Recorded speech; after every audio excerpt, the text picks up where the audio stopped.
Alright, so today I want to show off my brand new baby ball python hatchlings, and it's a really good time because they have just all shed and they're really bright and beautiful. Some of these, it's probably the brightest that these snakes will ever be when they're babies and they first shed. As a matter of fact, most of them just ate their very first meal, so it'll be a perfect time to kind of go through and look at what they really look like. As a matter of fact, we had one that I thought for sure was a normal, and people were commenting, I think that might be a pastel. And now that it's shed out, sure enough, it is a bright yellow snake. They look really impressive. And kind of where I'm at in the ball python breeding season, my females laid a bunch of eggs, and then about halfway through the season, there was like a whole month where I didn't get any eggs. And then they laid a whole bunch of eggs at the end, and now they're all finished laying eggs. So now we're going through the hatching of these eggs. So essentially what happened is I had a bunch of snakes that hatched out. Look at Bobby on my head. We had a bunch of snakes that hatched out, and then we're kind of waiting for the next batch of babies, because like right in the middle of the leg of when these females kind of took a pause from laying eggs. So now here a little bit later in the season, we're just waiting that time for the next group of eggs to hatch. And the interesting thing is a lot of these eggs are going to hatch from, I think the first eggs are supposed to hatch like the 4th of August all the way till like the middle, the 3rd week of August. We should have 9 boxes of ball python eggs that are all going to hatch like in 2 or 3 weeks. That is going to be a really exciting time. We're going to have a lot of babies hatching out. I say we probably have, I didn't actually go through and count them, but I'm thinking we have maybe 50 or 55 eggs that are going to hatch out. It's going to be pretty exciting here in just a few weeks. So what I'm going to do is I'm going to show you the hatchlings that I have in my rack, and we'll go through them one by one, take a look at them. And as a matter of fact, I went through the last time and I named them. So about half of them have names.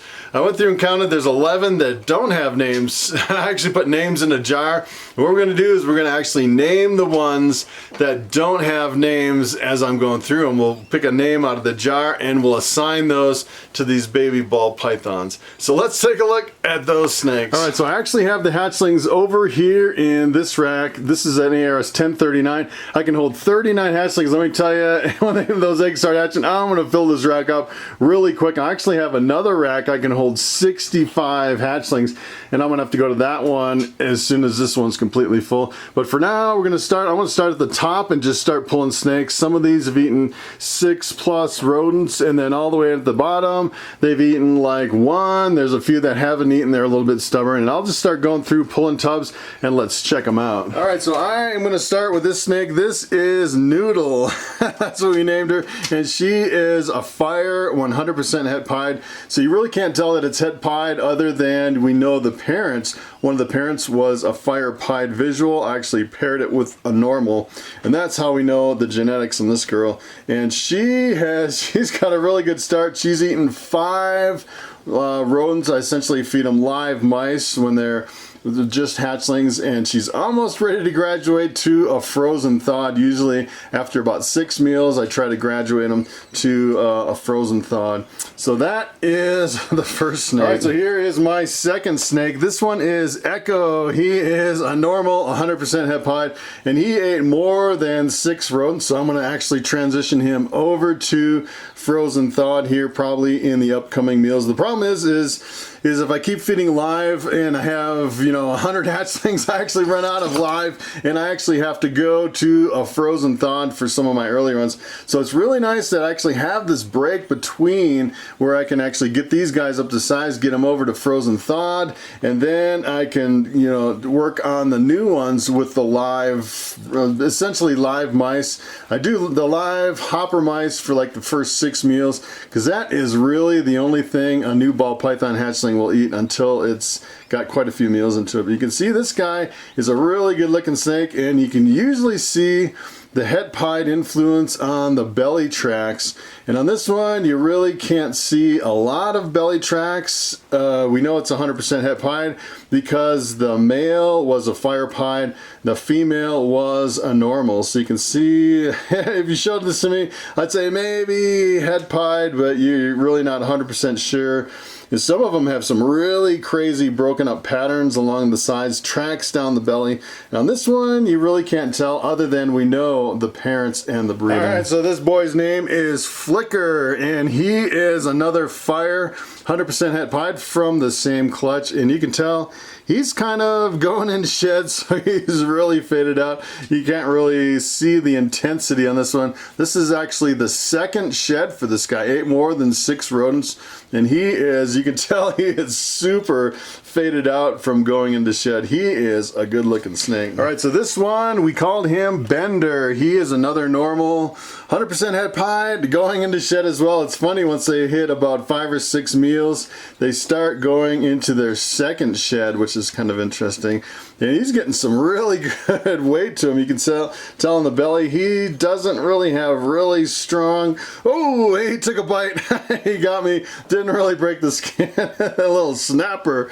This guy is going into shed. Usually when they go into shed, they're a little bit snappier. And then usually once you give them, 5 or 6, they get up to that place where they're snapping at everything, because they're, hatchlings usually are really nippy at this point. And a lot of people try to use a snake hook or something like that. For me, I was bit this morning, lost a little blood, but it's kind of like it's just like a little pinprick, like someone's taking your blood sugar. It doesn't really hurt when you get bit. All right, so this one is Sweetie, and hopefully Sweetie won't bite me. This one is the runt of all my snakes. Look at how tiny it is.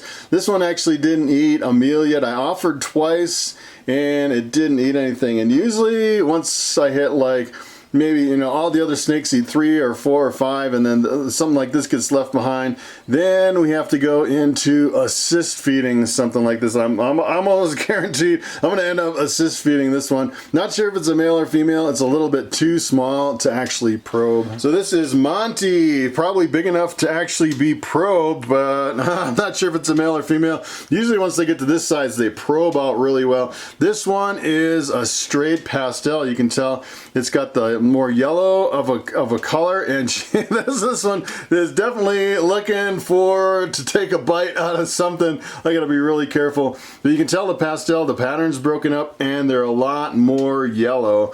This one's had 4 meals, so it's got a really good start to it. All right, so here is Boots. Boots is a bamboo. Ate the very first meal this week, and it's quite a bit younger than the other ones. So these hatched out a little bit later, and I had to start them a little bit later. That's why they're all having just their first meal. So I offered most of these younger ones 1 meal, and they actually ate for the very first time. This one, I actually thought maybe it was a pastel bamboo. You can tell usually the pastels have a lighter head. This one, I'm pretty sure it's just a straight bamboo. It'll be interesting to hatch out some more bamboos and compare them side by side, but usually it's pretty obvious if they're pastel because they have a lot lighter of a head. And the bamboo is really polymorphic. Sometimes it has a lot of pattern on the sides, and this one is totally wiped out. This is kind of an unusual bamboo where it's just totally no pattern at all on the side. It's pretty interesting. The other thing with the pastel is usually the pastel enhances the patterns on the sides. Another indication that this is probably not a pastel. All right, so here is Yoda. Yoda is my other bamboo ball python. And this one also ate its very first meals. And usually bamboos are extremely good eaters as hatchlings. And once you get them started, they go crazy on, anything really. I'd say the bamboo typically as a hatchling will aggressively feed more than any other morph of ball python that I've seen. This one is a really good looking snake, and I'm starting to think that this one might not be a pastel either. It's possible pastel, but I don't think it has pastel. All right, so here is Nugget. Nugget is just a straight pastel, nothing else in there. And the interesting thing about this one is it is super yellow. It's kind of an anomaly as far as pastels. I've seen some lines of pastels that are super bright like this. So either it's a really super bright line of pastel, or there is something else in the mix. And I was thinking maybe there's some fire or something in there. And my lemon blast female, I've actually seen some lemon blasts with fire in them that look similar to mine. So I'm thinking maybe it's possible there's fire in this, but I know for sure it's definitely a pastel. All right, so in this one, this is Pepper, just a normal ball python. This is as normal as you can get. You can see the patterns, the little alien heads. This is pretty much a telltale sign.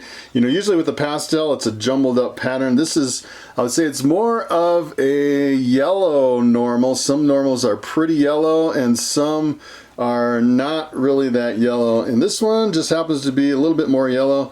It's just pretty much a straight normal. All right, so this one is Fluffy, and Fluffy is taking off, going for a run. And this is just another straight normal, nothing fancy about it. You can definitely tell this is from the same clutch. It's a little bit yellower, but nonetheless, just a straight normal. Here is Yuki, my lesser ball python. And let me tell you, I really love these lessers. They are so bright. Definitely different than anything else. It's really a lightening and enhancing gene, and if you mix it with anything in the blue-eyed leucistic, you get a completely white snake with blue eyes. Pretty amazing. All right, so this is the first of my snakes without a name, and this is actually going to be one of my holdbacks. This is also a lesser, but it has the scaleless head gene on top of the lesser. So the scaleless head is essentially missing scales from the top of the head. You actually mix two of them together and you get a completely scaleless ball python, a snake with no scales at all. So what I'm going to do is, I have some names here in a jar. I'm just going to pick one of these names and name this snake. And let's see what we have.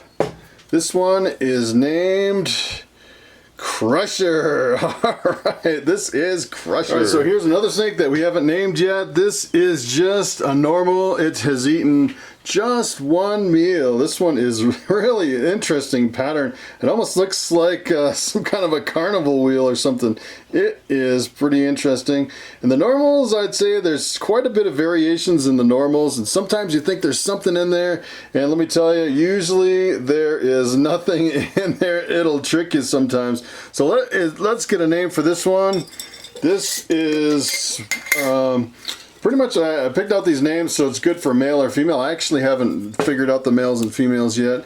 And this is a good name for that snake. This is Boomer. Alright, good name. Alright, so here's another normal that still needs a name and has eaten one meal this week. Really good looking normal.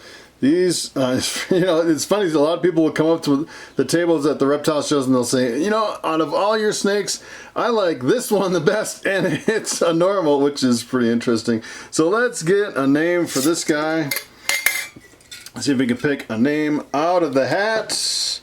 Oh, here's a good name. This one is Buttons. Alright, that is Buttons. Alright, so this one is just a straight scaleless head ball python, and this one is a pretty high expression. You can see there's quite a few scales missing from its head on this one. You can definitely tell it's a scaleless head. I remember when I first started in ball pythons, these were selling for $45,000 a piece, and now they're definitely a lot less than that, let me tell you. So let's get a name for this one. See if we can find a good name. This one. Alright, here is a good name. This is Cupcake. Alright.